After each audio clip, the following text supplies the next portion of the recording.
함께 읽은 히브리서 3장 1절에서 6절까지의 말씀을 통해서 예수를 깊이 생각하라, 이러한 제목으로 은혜를 나누고자 합니다. 오늘 본문 3장 1절에 나오는 그 말씀 그대로를 제목으로 정했습니다. 오늘 이 제목이 아주 중요한, 우리 그리스도인들에게 있어서는 아주 중요한 명제라 이렇게 이야기할 수가 있습니다. 예수를 깊이 생각하라. 그럼 도대체 여기에 깊이 생각하라는 의미가 무엇일까요? 밥도 먹지 말고 잠도 자지 말고 일도 하지 말고 그냥 사시사철 365일 하루 24시간을 예수님만 생각하라, 그러한 의미일까요? 그건 좀 아닌 것 같아요. 우리가 사랑하는 연인들끼리도 하루 종일 붙어서 커피도 마시고 영화도 보고 대화도 나누고 뭐 그렇게 해서 얼굴 보고 있다가 헤어지면서 꼭 뭐라고 얘기해요? 헤어지면서 자면서 뭐 하라고 그래? 잘 때도 내 꿈을 꾸래요. 또 하루 종일 붙어 있었는데 헤어지고 이제 각자의 시간을 좀 갖고 하루의 일과를 마무리하는 그 시간에 또 일상의 피로를 좀 풀어야 하는 그 잠자리에서조차 누구 꿈을 꾸라고요? 내 꿈을 꾸래요. 이거 뭡니까? 하루 24시간 너는 나만 생각해야 된다라는 어떤 연인들의 마음을 대변하는 표현이 아닌가 싶습니다. 근데 예수님이 오늘 예수를 깊이 생각하라 라고 말씀하신 이 히브리서의 내용이 그런 차원은 아닐 거라고 저는 생각이 되어집니다. 그럼 도대체 이 의미는 무엇일까? 좀 비슷한 내용을 담은 말씀이 복음서에 나옵니다. 예수님께서 많은 사람들을, 그 무리들을 두시고 설교하실 때에 이런 표현을 하셨어요. 하늘에 나는, 공중 나는 새를 보라, 들의 백합화를 보라. 그 보라라는 말씀을 하셨다라는 거예요.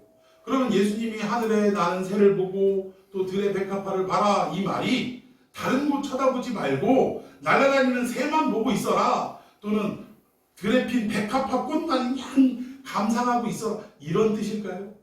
그 뜻은 아니더라는 거예요. 물론 동사의 표현은 보라라는 표현을 쓰고 있지만 이 보라라는 의미 속에는 이거 봐라, 하나님께서 이 주인도 없는 공중의 새, 이 주인이라는 표현은 하나님이 물론 주인이시죠. 그러나 누가 기르지 않는 저런 자연에 풀어진 이 새들조차도 다 누가 먹이시고 입히시더라는 거예요. 하나님이 먹이시고 입히시지 않느냐. 심지어 들에 핀 저 백합화를 봐라.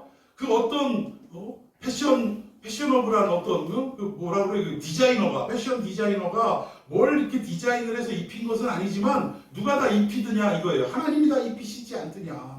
그런데 그것이 오히려 이 세상에 그 유명한 디자이너가 만든 그 어떠한 옷보다도, 값비싼 옷보다도 더 아름답지 않더냐. 그러니까 결국 하나님의 은혜에 대해서 곰곰이 생각해봐라. 이 모든 것을 다 먹이고 입히시는 참된 주인은 하나님이 아니시더냐라는 이러한 의미로 공중 나는 새를 보고 들의 백합화를 봐라라는 이 보다라는 동사를 사용했다는 거예요.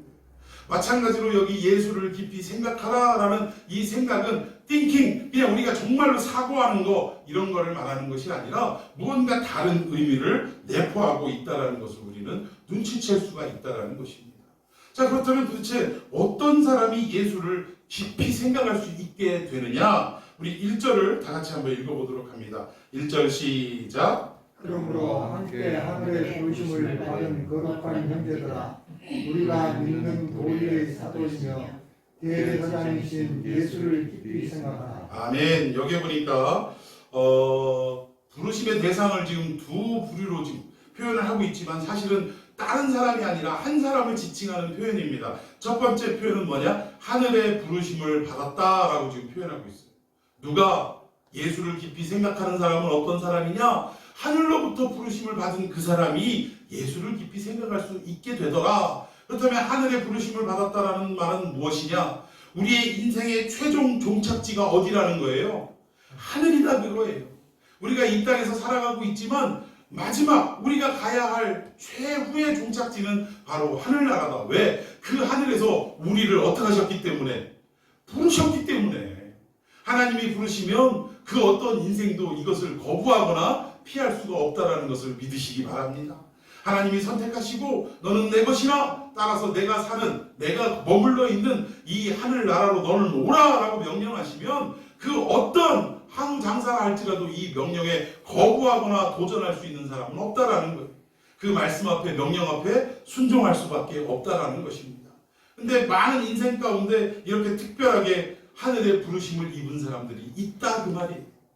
우리는 지금 세상에 살아가고 있는데 이 세상은 어떤 세상입니까? 죄가 허물이 만연한 세상이에요. 뭔가 정의와 진리가 통용되지 않는 그러한 시대라는 것입니다. 그러한 장소가 이 땅이라는 거예요. 세상이라는 거예요.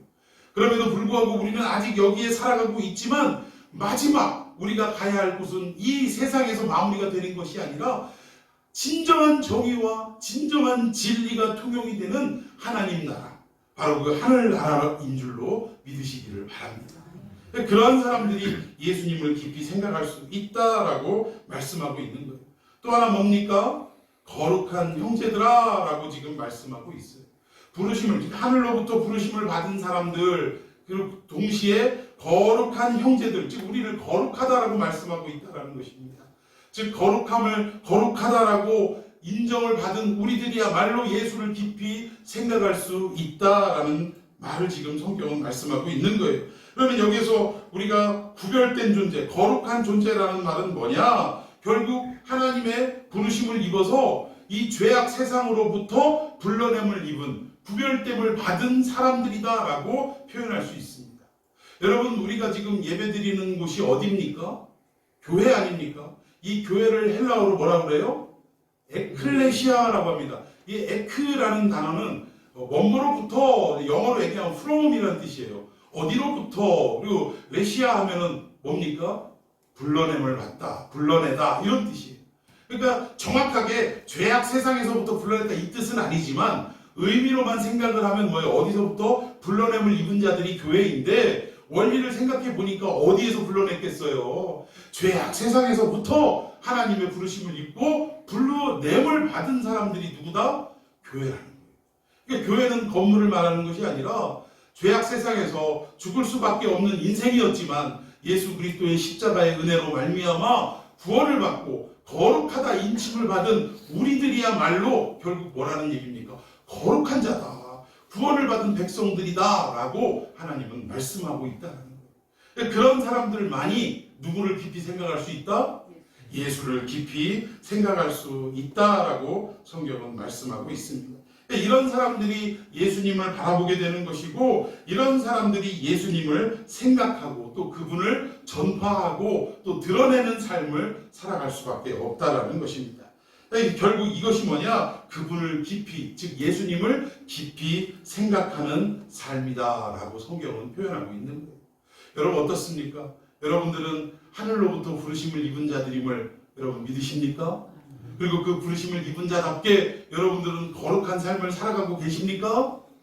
이런 질문을 하면 꼭 대답들을 못 하시더라고요. 그러나 우리는 믿음으로 나는 할 수 없지만 오직 누구의 은혜로?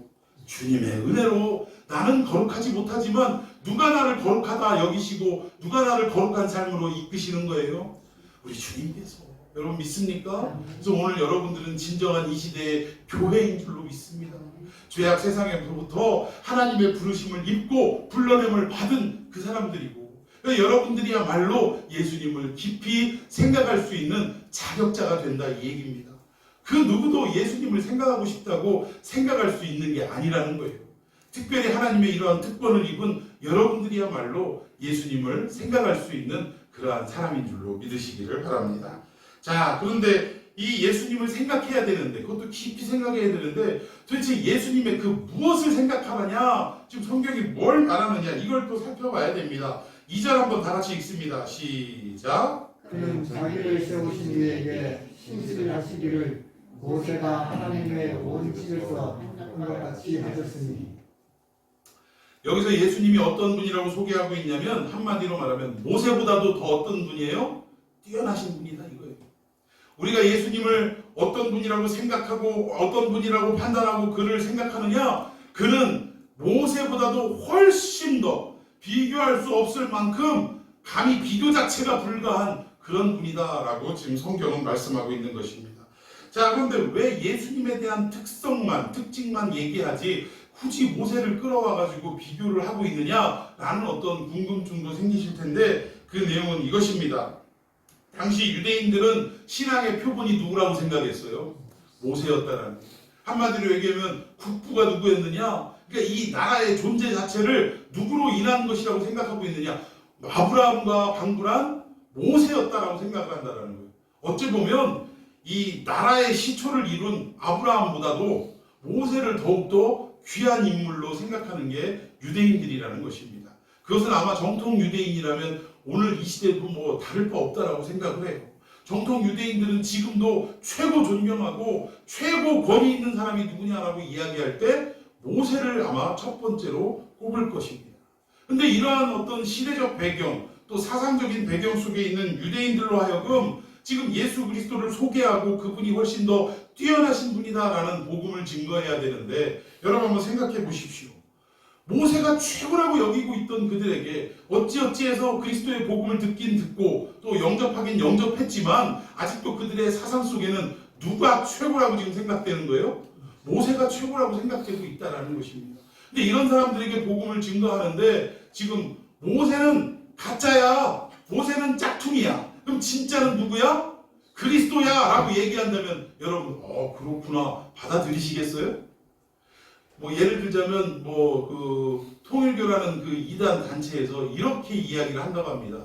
2000년 전에 이 땅에 왔던 예수는 결국 저주의 십자가에 죽지 않았느냐? 그는 실패자다라고 가르친다는 거예요. 그리고 나서 그때랑 그때의 첫 번째, 두 번째 왔던 아담이라는 그 사람이 실패했기 때문에 하나님이 결국 누구를 보내더라는 거예요? 자기를 보냈다 이거예요. 또 다른 예수를 사실은 재림 예수라고 또 다른 예수를 보냈는데 그 사람이 자기를 만났다 이거예요. 이 지구상에 오다가 자기를 만났대요. 자기를 만나서 대화를 하는데 대화를 해보니까 누가 더 잘하는 거예요 지금? 자기가 더 잘 알더라 이거예요. 그래서 예수님이 이렇게 재림하러 오시다가 그 발걸음을 멈추시고 나보다 당신이 낫소, 당신이 가시오 이래가지고 다시 돌아가시고 자기가 왔다라고 얘기를 한다라고 말하는 것을 제가 다른 어떤 그 내용을 기록을 통해서 본 적이 있습니다. 여러분들에게 오직 예수라고만 생각하고 살아가는 여러분들에게 어떤 사람이 와서 예수는 실패한 사람이고 그래서 그보다 뛰어난 나를 보내가지고 여기에 왔습니다라고 얘기한다면 여러분 흔쾌히 아멘 하시겠어요? 말도 안 되죠. 지금 사회적인 배경과 어떤 종교적 배경이 물론 그리스도를 구주로 영접을 했음에도 불구하고 지금 유대인들의 마음속에 예수를 영접한 유대인들의 마음속에는 아직도 뭐예요? 율법의 창시자라고 말할 수 있는 모세가 그들에게는 가장 존경받고 위대한 인물이라고 각인이 되어 있다는 것입니다. 그러한 그들에게 그보다 뛰어난 예수 그리스도를 소개할 때 그 사람은 아예 그냥 엉뚱하고 가짜야. 오직 예수님을 나타내기 위해서 잠시 들어서 사용한 사람이야. 쉽게 얘기해서 짝퉁이야. 이렇게 얘기한다고 하면 유대인들이 그걸 들을 수 있겠냐 이 얘기예요. 그러니까 참 히브리서 기자가 성령의 감동하심을 입고 이 책을 기록을 했지만 그래도 정말 지혜롭다라고 하는 것이 이미 예수를 영접한 유대인들에게도 이 예수님을 온전하게 가르치는데 거부감이 생기지 않도록 지혜롭게 잘 설명을 하고 있다는 것입니다. 지금 안 그래도 시대적 배경을 매번 설명을 드립니다만 지금 로마로부터 경제적인 압박을 받고 있고요. 또 종교적인 핍박도 지금 받고 있습니다. 예수 믿는 사람들 로마에서부터 다 재산 한 푼도 가져가지 못하고 쫓겨나는 상황이고 믿음을 지키자니 이거 정말 살아가기가 어려운 이런 부담감을 안고 있는 성도들이었다라는 거예요. 거기에다가 유대인들은 거봐 유대교에 그냥 가만히 있지 뭐 하려고 예수교로 가가지고 그 고통을 당하냐. 우리는 로마로부터 아무런 압박도 받지 않고 있어. 그러니까 먹고 살려면 어떻게 해야 돼? 우리 유대교로 다시 돌아와 하고 지금 유혹을 하고 있다는 것입니다. 유대교로 돌아간다는 말은 쉽게 얘기해서 누가 최고라는 얘기예요? 모세가 최고다라는 그러한 생각을 할 수밖에 없는 상황인데 거기다 대고 모세는 가짜고 모세는 짝퉁이고 오직 예수만 진짜다라고 얘기한다면 사람들의 귀가 열리겠습니까? 안 열리겠습니까? 열리지 않게 되더라는 것입니다. 그래서 이런 표현을 사용했다라는 거예요. 자, 우리 2절 다시 한번 읽어봅시다. 시작. 그는 자기를 세우신 이에게 신실하시기를 모세가 하나님의 온집에서 한 것 같이 하셨으니. 여기에 중요한 단어가 그리스도, 그는이라는 그리스도를 나타내는 그는도 아니고 또 여기 모세도 아니라는 거예요. 여기서 정말 중요한 단어는 뭐냐면 하나님의 온 집에서 한 것과 같이라는 이 같이라는 전치사가 중요합니다. 여기 전체 다 같이는 뭐 함께하다, 우리 같이하다라는 이런 의미가 아니에요. 어떤 의미냐면 뭐뭐처럼이라는 뜻이에요. 그러니까 지금 이 얘기는 예수 그리스도는 누구처럼 했다는 거예요. 모세처럼 했다 이 얘기하는 거예요. 지금 예수 그리스도는 모세하고는 전혀 다른 동떨어진 분이 아니라 너희들이 그토록 죽고 못 사는 모세처럼 하신 분이다 라고 얘기하니까 유대인의 귀에 달달합니까? 안 달달합니까? 그 아멘 소리가 절로 나는 거예요. 이제 유대인들도 아, 예수님이 모세하고는 상당히 비슷한 분이시구나, 받아들이기가 아주 좋은 여건을 만들어가고 있다는 것입니다. 불쾌하지 않죠, 유대인들이. 자, 우리 3절 더 읽어봅니다. 시작. 그는 모세보다 더욱 영광을 받을 만한 것이 마치 집 지은 자가 그 집보다 더욱 존귀함을 받습니다. 예, 모세는, 그리스도는 모세와 전혀 다른 분이 아니고 이렇게 유사한 분이다, 비슷한 분이다 라고 사역하시는 것도 너무나 비슷하다라고 설명을 해서 귀를 기울이게 한 다음에 이제 모세와 그리스도의 차이를 하나하나씩 드러내는데, 여기에 첫 번째 말이 뭐냐? 자, 먼저 질문합니다. 여러분, 집이 중요합니까? 집을 만든 사람이 중요합니까? 만든 사람이 당연히 중요하죠. 이거 본문에 있잖아요. 예, 마치 집 지은 자가 그 집보다 더욱 존귀하다라고 성경이 말씀하고 있지 않습니까? 우리 뭐 논리적으로도 그렇죠. 아무리 삐까번쩍한 뭐 건물이 있다 할지라도 건물 자체가 중요하기보단 그 건물을 지은 사람이 더 훌륭하고 멋있는 거예요. 예, 그것처럼 이런 설명도 지금 하나하나씩 해나가는데, 여기 보니까 집은 누구라고 표현하느냐? 한마디로 피조물. 집은 피조물, 만듦을, 지음을 받은 입장 아닙니까? 근데 집 지은 자는 뭐예요? 창조자라 이 얘기예요. 근데 결국은 모세를 지금 집으로 비유하고 있고 예수 그리스도를 집 지은 자라고 비교하고 있는데, 마치 예수도 그리스도도 모세처럼 하나님의 집에서 열심으로 충성하신 분이긴 한데, 모세와의 차이는 뭐냐면 모세는 피조물에 불과하지만 그리스도, 우리가 믿고 생각해야 하는 그 그리스도는 뭐라는 얘기예요? 창조주가 아니냐. 그러면 피조물과 창조주가 비슷하긴 하더라도 감히 이것을 비교할 수 있겠느냐라고 지금 흩어져 살아가는 핍박받는 유대인들에게 이렇게 말씀하고 있다라는 것입니다. 모세도 정말 하나님의 평가에 의하면 충성됨이나 신실함이 엄청난 사람이었습니다. 자, 이것을 어디에서 말씀하고 있냐면 하나님이 직접 증언하고 계세요. 민수기 12장 7절에 내 종 모세는 그렇지 아니하니 그는 내 온 집에 뭐함이라? 충성함이라. 하나님께서 직접 인정하신 내용입니다. 이스라엘의 많은 사람들이 하나님 앞에 충성하지 못하고 불순종으로 그냥 가득 차 있을 때 오직 유일한 사람, 한 사람, 그 사람이 모세인데 그 사람만은 어떻게 했다라는 거예요? 하나님의 집에서 충성한 사람이다라고 하나님이 인정해 주셨다라는 것입니다. 여러분, 여기에 하나님의 집은 무엇을 말하냐면 이스라엘 공동체를 말하는 것입니다. 이스라엘 공동체, 하나님의 백성 가운데에서 누구만이 충성을 했다라는 거예요? 모세만이 충성을 했다. 물론 처음 모세를 하나님이 부르실 때 5번이나 거절을 한 사람이 모세입니다. 뭐 이유인 즉슨 뭐예요? 아이고, 나 나이가 많아서요. 난 말을 못해서요. 아이고, 왜 쓰려면 진작 쓰지 이제 와서 쓰시는지. 하여튼 별별 핑계를 다 대면서 하나님이 이스라엘을 구원하라라는 명령을 5번이나 거절한 사람이 모세였다. 그런 모세를 하나님이 그래도 설득시켜가지고 마지막에는 이스라엘을 구원할 지도자로 세워주시고 그를 통해서 그의 인생을 평가하시는데 뭐라고 평가하시느냐? 이스라엘의 온 집에서, 하나님 온 집에서 어떻게 한 자라? 충성스러운 자라라고 하나님이 인정해 주셨다는 사실입니다. 여러분, 우리의 인생도 모세와 같은 인생임을 여러분 기억하셨으면 좋겠습니다. 우리도 하나님 앞에 부르심을 입을 때요, 얼마나 하나님 앞에 별의별 핑계를 대는지 몰라요. 특히 우리 연말 되면은 우리 교회에 아직 뭐 규모도 없고 아직 기관도 세워지지 않고 이러니까 이런 일이 없습니다만, 연말 되면 대부분 교회들이 다 사람들 이리저리 찾아다니면서 얘기하지 않습니까? 내년에는 주일학교 반사를 좀 해주십시오. 내년에는 성가대로 좀 수고를 해주십시오. 내년에는 구역장으로 구역원들을 잘 살피고 말씀을 증거하는 사람으로 봉사해 주십시오. 뭐 이런 어떤 권면을 하는데 사람들이 흔쾌히 부족하지만 최선을 다해서 기도하면서 해보겠습니다. 아멘 하고 이렇게 받아들인 사람이 많던가요? 대부분 보면 뭐라 그래요? 어떤 사람은 이게 더 속상하게 하는 사람이 이런 사람이 있어요. 아유, 해야지요, 목사님. 해야지요. 그러면서 뭐라고 하냐면 그 다음 말이 더 사람을 황당하게 해요. 아, 해야죠. 당연히 해야죠. 그래서 이분이 야, 진짜 나이스하구나 라고 생각을 했는데 그 다음 말이 뭐냐면 아, 해야죠. 근데 지금 제가 하고 있는 이 사업 프로젝트가 있어서 요게 어느 정도 요렇게만 달성되면 그때 하겠습니다. 아이, 난 진짜 한다는 줄 알았더니 결국 뭐예요? 그때 가면 한다는 거예요. 근데 그때가 올지 안 올지는 우리가 장담할 수 있어요, 없어요? 없는 거예요, 없는 거. 결국 따지고 보면 못하겠다, 얘기해 못하겠다.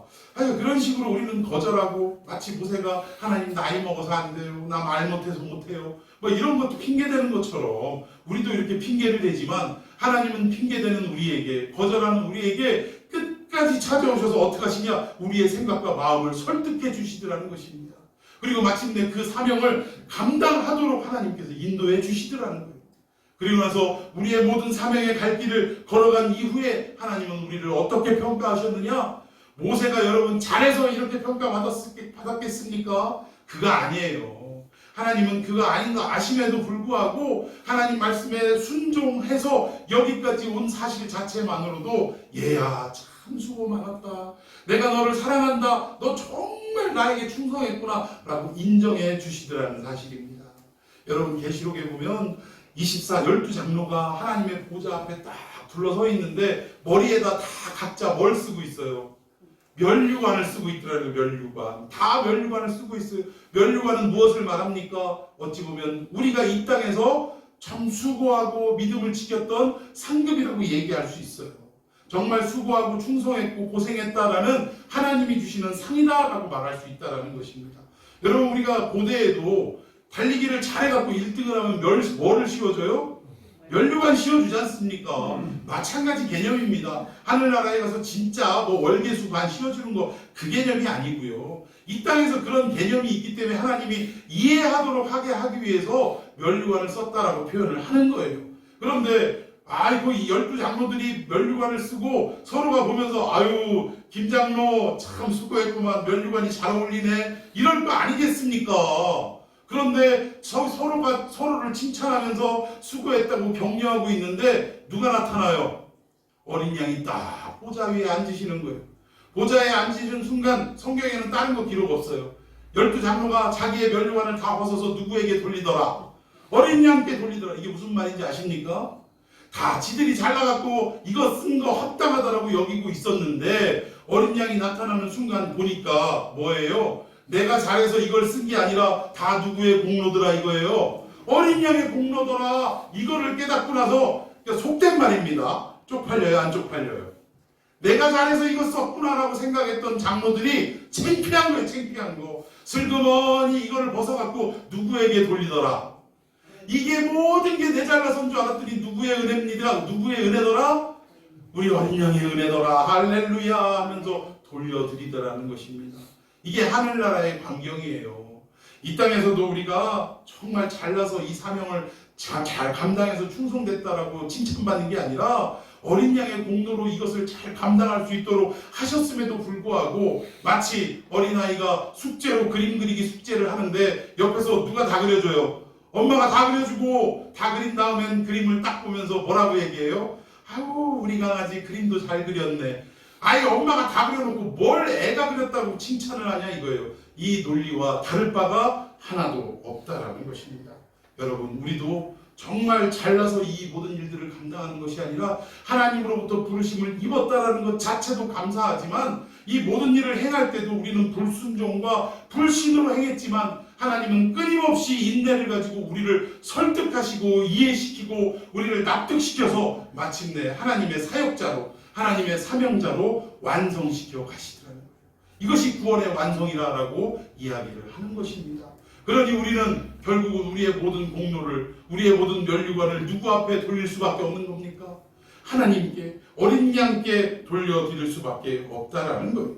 자, 이 말을 하면서 결국 모세는 이런 피조물에 불과하지만 우리가 믿는 그리스도, 우리가 깊이 생각해야 될 그리스도는 창조주이시다라고 예수님을 생각해야 될 당위성에 대해서 지금 히브리서 기자는 설명하고 있다는 것입니다. 왜 예수를 생각하냐? 그분이야말로 우리를 창조하신 분이고 우리의 모든 역사를 사실은 인도하시고 지켜주시고 보호해 주신 분이 그분이기 때문에 우리는 그분을 생각해야 한다라는 신학적 당위성을 지금 설명하고 있는 것입니다. 자, 우리 계속해서 4절과 5절 제가 먼저 읽습니다. 집마다 지은 이가 있으니 만물을 지으신 이는 하나님이시라. 5절. 또한 모세는 장래에 말할 것을 질문하기 위하여 하나님의 온집에서 종으로서 신실하였고. 네, 여기 보니까 만물을 지으신 창조주는 하나님이신데 모세는 무엇으로 일했냐? 하나님의 온 집에서 뭐로 일했다고요? 종으로 일했지, 종으로. 그러니까 모세의 신분은 하나님 집에, 즉 온 이스라엘 공동체 안에서 무엇으로 사역한 자냐? 종으로 사역한 자가 이 말입니다. 그러니까 모세의 역할은 종의 역할이다라고 이야기하고, 그리고 6절에 가보면 예수님은 어떤 분이시냐? 그리스도는 하나님의 집을 맡은 무엇으로? 아들로서, 즉 종과 아들이라는 차이가 있다라는 것입니다. 그와 같이 하셨으니 우리가 소망의 확신과 자랑을 끝까지 굳게 잡고 있으면 우리는 그의 집이라. 이렇게 설명을 하고 있다는 거예요. 결국 모세는 너희 유대인들이 정말로 존경하고 이 나라의 국부같이 생각하는 그러한 존재임엔 틀림이 없지만 그는 이스라엘 온 집에서, 하나님의 온 집에서 무엇으로 사역한 자다? 종으로 사역한 자다. 여러분, 주인의 모든 재물을 유산으로 나눠줄 때 종이 유산 받습니까? 아들이 유산을 받습니까? 그러니까 종이 정말 수고했다. 너 평생 야 어쩜 그렇게 신실하게 이 종 노릇을 했냐 하고 주인의 유산을 종에게 나눠주는 법이 있습니까? 없습니까? 없다라는 거예요. 모세는 그와 같은 자라 이겁니다. 그런데 그리스도는 뭐예요?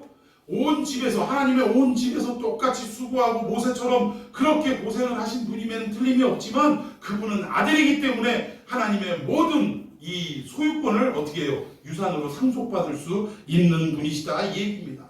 따라서 우리도 그 그리스도를 붙잡고 그리스도를 생각하고 그리스도만 바라보고 살아가면 마침내 그의 모든 상속권을 누구도 우리도 나누어 받을 수 있다. 지금 그 얘기를 하는 거예요. 여러분 믿습니까? 그래서 우리가 그리스도를 생각해야 하는 이유가 여기 있다라는 것입니다.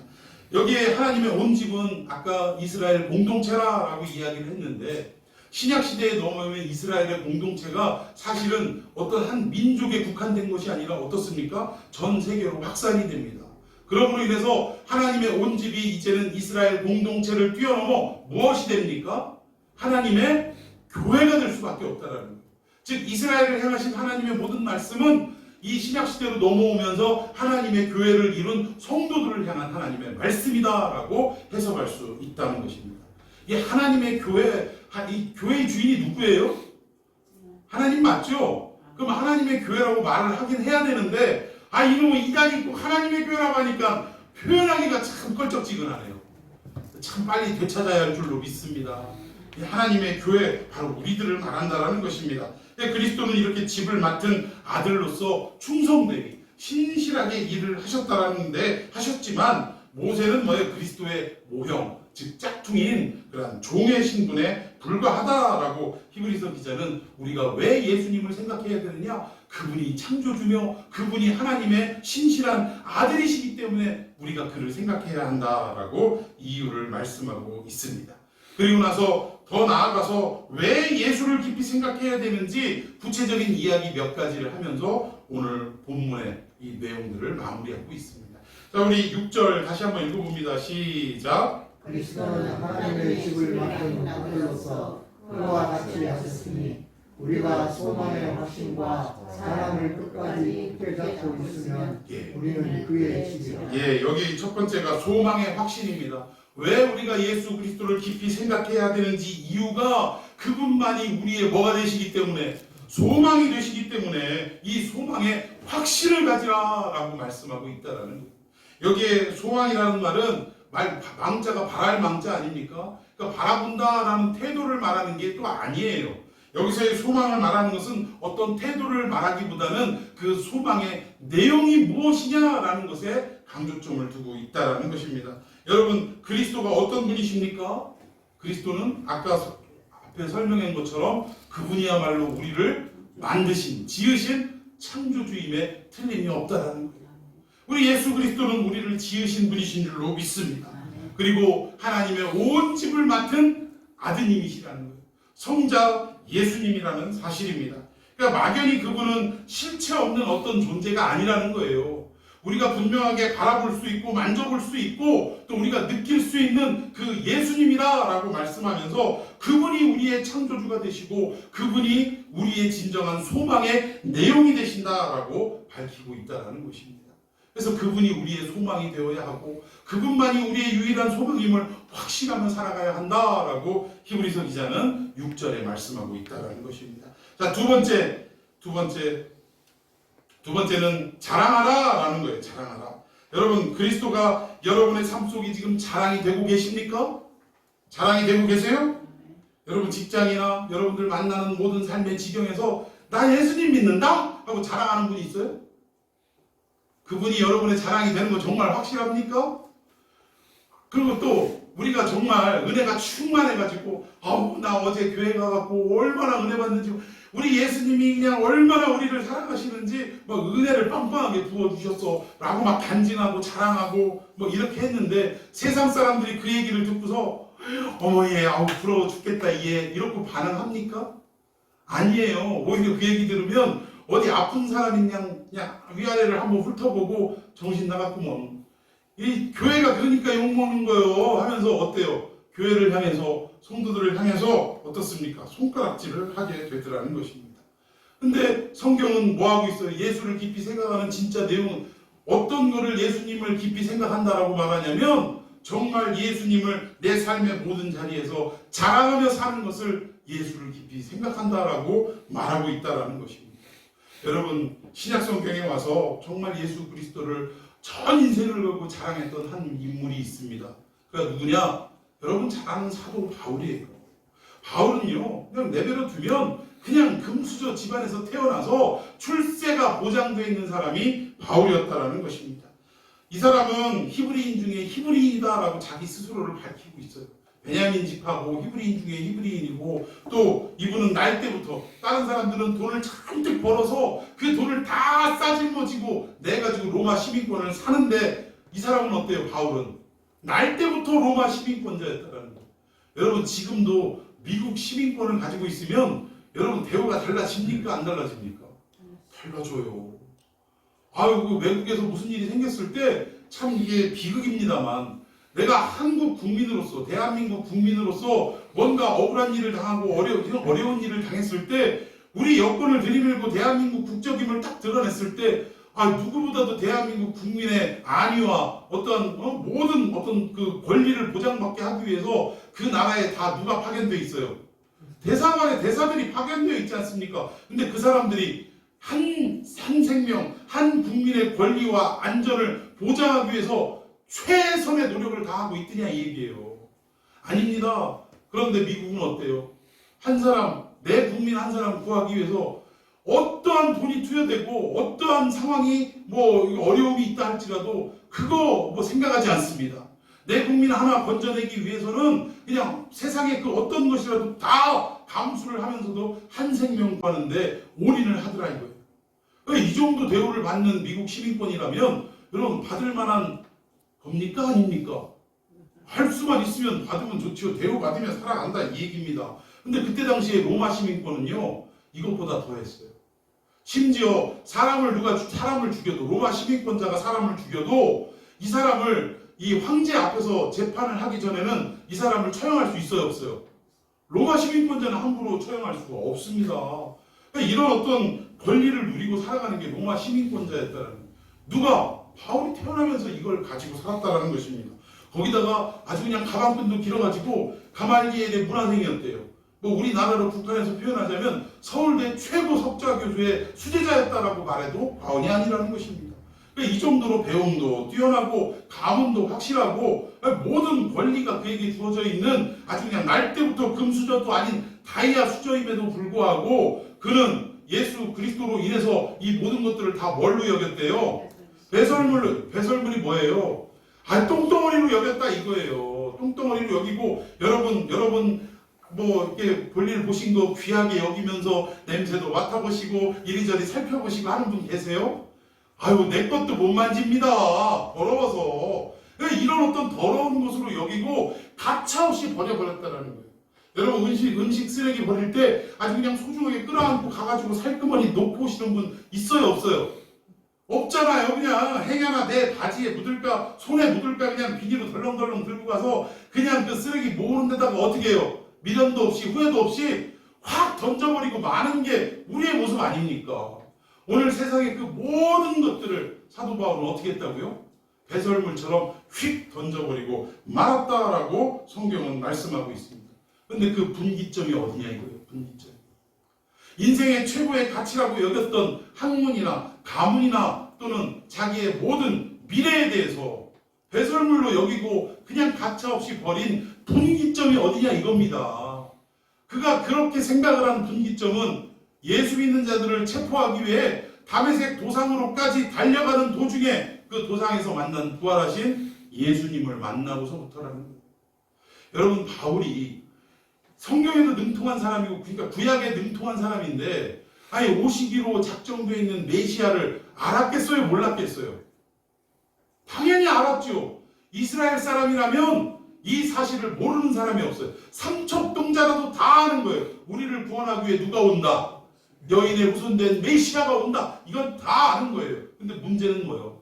내가 핍박했던 십자가에 죽었던 그 예수와 우리가 기다렸던 메시아가 일치되지 않더라는 거예요. 이게 다른 사람이라고 다른 분이라고 생각을 했기 때문에 예수 믿는 자를 핍박을 했는데 결국 다메섹 도상에서 자기가 구약에서 그렇게 공부하고 능통했던 오시기로 약속하셨던 메시아가 아 이분이었구나 라고 만나는 그 순간이 다메섹 도상이었다는 것입니다.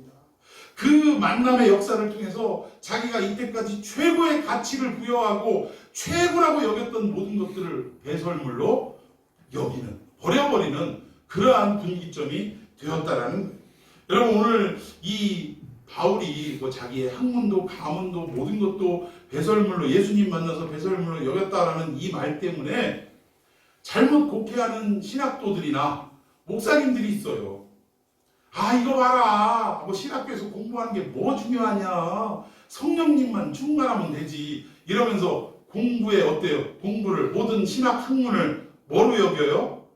배설물로 여기고 공부를 안 해요. 공부를 안 하고 공부 시간에 어디 기도실 가가지고 기도만 하고 있더라 이거예요.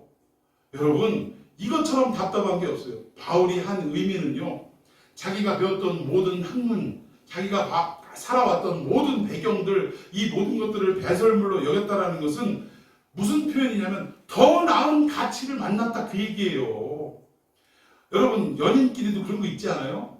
내가 이 남자가 최고다라고 생각하고 몇 년 동안 교제하고 사귀면서 뭐 이렇게 이 남자를 사랑하고 했는데 어느 날 갑자기 이 남자가 헤어져 버렸어요.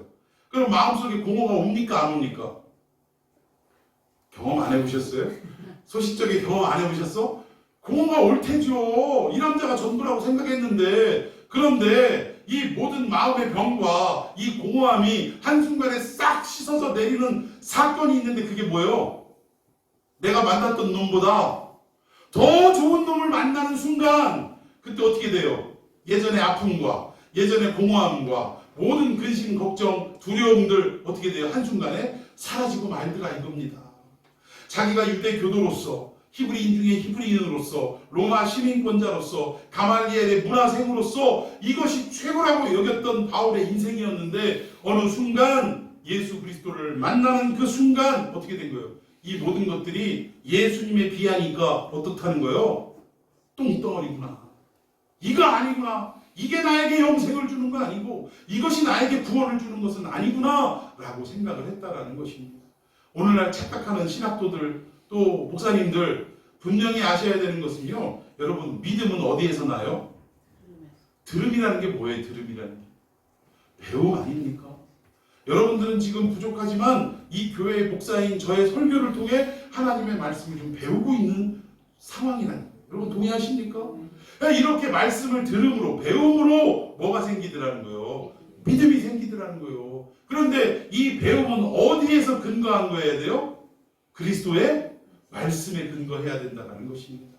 쓸데없는 거 배운다고 믿음이 생기는 거 아니고요. 결국 믿음은 그리스도의 말씀에 근거해서 이 말씀을 잘 해석하고 풀이한 내용을 배움으로 인해 결국 뭐가 된다는 거예요? 듣고 깨닫고 알을 통해서 믿음화 된다는 것입니다. 여러분, 아무것도 배우지 않은 사람이요, 어느 날 갑자기 성령님이 충만해가지고 목사가 될 수 있다라고 그렇게 생각하십니까? 성경을 막 잘잘잘잘 외우고 막 성경을 막 풀이하고 그럴 수 있다고 생각하세요? 근데 가끔 그런 분들이 나옵니다. 이분들 성경 풀이하는 걸 보면, 도대체 얼마나 시간을 투자했길래 이렇게 하는가? 막 구약 몇 장 몇 절의 이야기를 쭉 하다 갑자기 신약으로 넘어가가지고 이 얘기가 이거 아닙니까? 라고 막 다 들이대면서 이야기를 하는데, 모르면 넘어가요. 모르면 넘어가. 근데 이 구약의 말이 왜 기록되었는지 배경과 그때 당시의 상황을 잘 알고 신약에서의 이야기하는 내용의 의미는 무엇인가를 잘 구분할 줄 알면 이것이 제 짝인지 아닌지를 금방 알아볼 수 있어요, 없어요? 알아볼 수 있는 거예요. 그런데 내게 들음이 없으면, 배움이 없으면 이것을 분별할 능력이 있다 없다? 없는 거예요. 모르니까 넘어가는 거예요. 에덴 요새 지금 창세기 강해하고 있는데, 아니 여자가 뱀한테 왜 넘어갔어요? 모르니까 넘어간 거예요. 모르니까.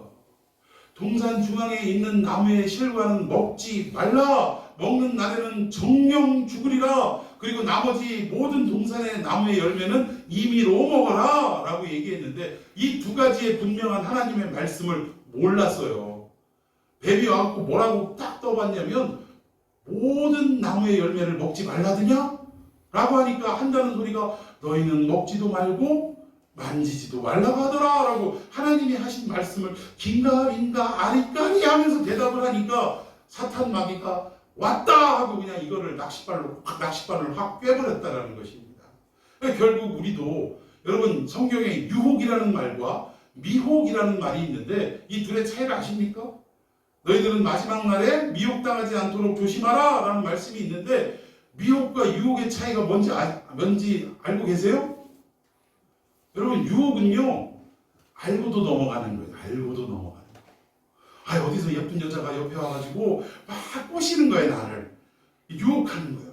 그러면 나는 이 여자가 나를 꼬신다는 걸 알아요, 몰라요? 알면서도 헬렐레 하면서 넘어가는 게 뭐다? 유혹이다 이거예요.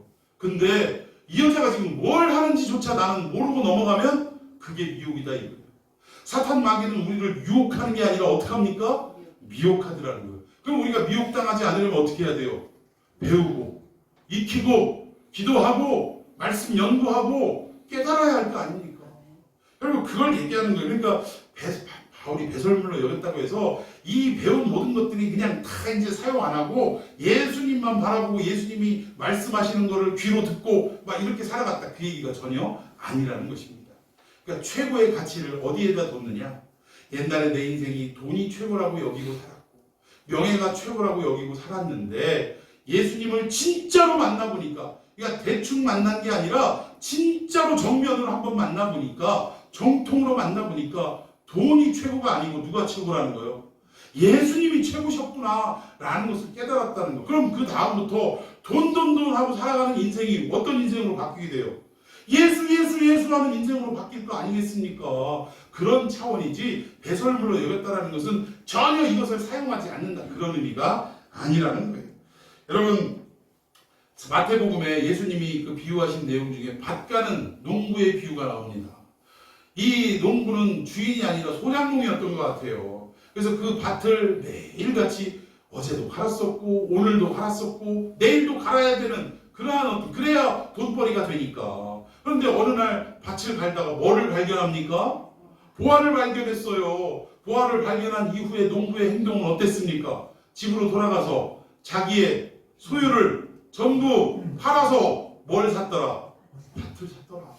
이 얘기가 뭐예요? 그동안에 내가 최고라고 여기던 그 가치를 이제는 밭에 보아 누구를 말합니까? 예수 그리스도를 말하는 거 아닙니까? 예수 그리스도를 만나고 난 이후에 모든 걸 다 팔아서 예수를 사는데 올인을 했다, 그 얘기 아닙니까? 우리의 삶은 어떤가 모르겠어요. 여러분들 예수님께 올인하고 예수님만을 자랑하는 인생이십니까? 예? 예, 믿음으로 아멘. 그러나 하지 못하는 우리의 삶을 돌이켜 봐야 할 줄로 믿습니다. 우리 인생이 어떤 인생이냐면요, 예를 들어서 자식이 어디 뭐 인서울 대학에 들어갔다고 합시다. 서울대는 무사하고 인서울만 했다고 해도 이거 자랑하고 싶어요, 안 자랑하고 싶어요? 이거 자랑하고 싶어갖고 그 학부형들끼리 모여가지고 무슨 얘기부터 꺼내? 우리 아들 인서울 했어 라고 말하기는 그래도 양심이 있으니까 껄끄러우니까 아유 아무개 엄마 그 아들 어디 갔어? 이거 물어봐요 안 물어봐요? 자꾸 물어보는 거예요. 남 얘기 물어보는 거예요. 물어보는 의도는 뭐예요? 그쪽에서 이렇게 됐어 라고 대화하고 그 끝에 아니 누구 엄마는 어디 갔대? 라고 물어봐 주기를 바라는 마음으로 그런다라는 거예요. 그러는 거. 근데 그렇게 막 물어볼 때 결국 자기한테 딱 아니 애기 엄마 아이들은 어디 갔어? 라고 하면 그제서야 어떻게 합니까? 아유 우리 애들은 아유 그냥 공부도 안 하고 그러더니 어떻게 뭐 어디 대학에 싹 들어갔어. 지금 명장질러요? 근데 이게 나쁜 건 아니죠. 아니 부모가 자식이 잘 되면 자랑하고 싶습니까? 안 자랑하고 싶습니까? 아니 조그만 거 하나라도 자랑하고 싶죠. 오죽하면 얘 깐난 애가 이제 에베 하는데 갑자기 얘가 뭐 작은 할머니라고 얘기했다고 천재라고 뭘 작은 할머니라고 그래요. 작은 할머니는 고사하고 엄마도 겨우 하는데 뭐 어느 순간 했다고 아빠 했다고 막 천재라고 자랑합니까 안 합니까?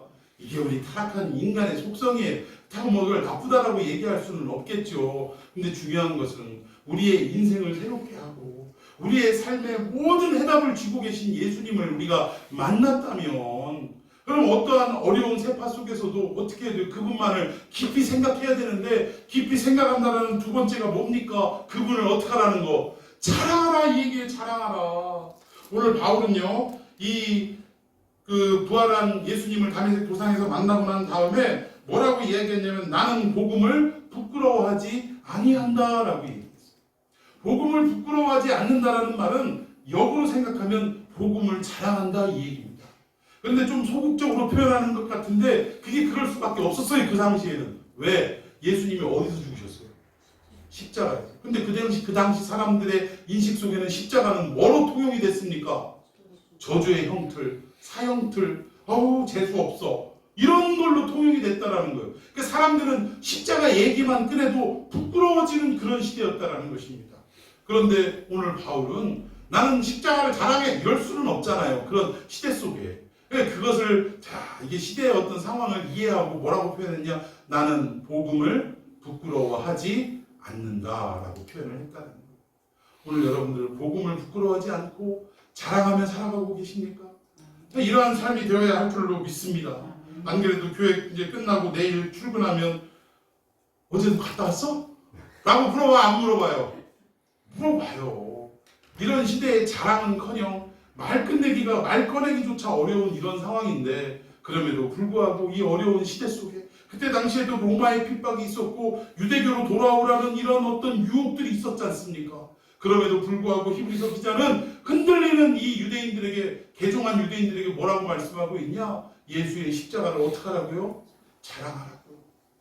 오늘도 면밀하게 함께 하시고 동행하시는 예수님의 은혜를 자랑하라. 부끄러워하지 말아라. 그분을 깊이 생각하라 라고 말씀하고 있다는 것입니다. 사랑하는 성도 여러분, 2000년 전에 히브리서가 쓰여질 때의 상황과 오늘 이 시대가 다를 바가 없습니다. 교회에 나가는 것조차 우리에게 정말 어떻게 보면 부끄러운 일이 되는 이 시대예요.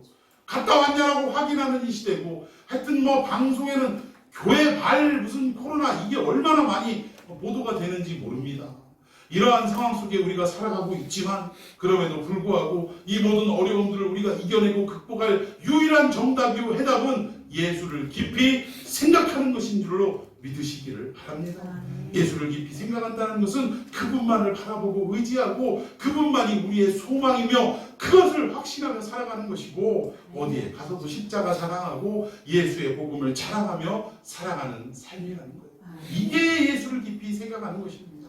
여러분 오늘 이 말씀 붙들고 이 한 주간도 이러한 역사가 있었으면 좋겠다라고 기도했으면 좋겠습니다.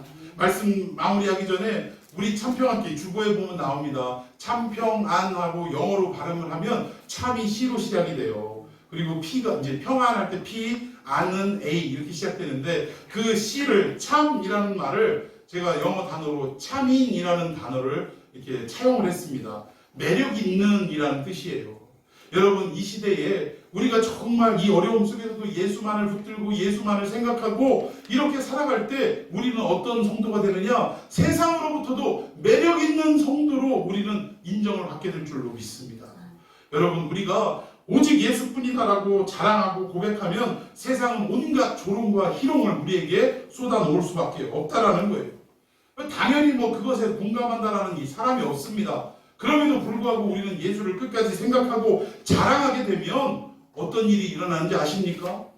우리 앞에서 손가락질했던 그 사람이요, 우리와 등을 맞대고 헤어지게 되면 돌아서는 그 순간부터 그 사람 생각에는 하기야, 저게 맞지. 저 사람이 생각하는 게 맞지. 그런데 자기의 어떤 살아왔던 패턴이나 이 세상의 가치관이 그것을 용납하지 못하니까 욕을 하고 비난을 할 뿐이지만 그들도 결국은 돌아서면 저 사람이 하는 얘기가 맞다라고 인정하게 될 줄로 믿습니다. 이게 매력 있는 성도 아니에요?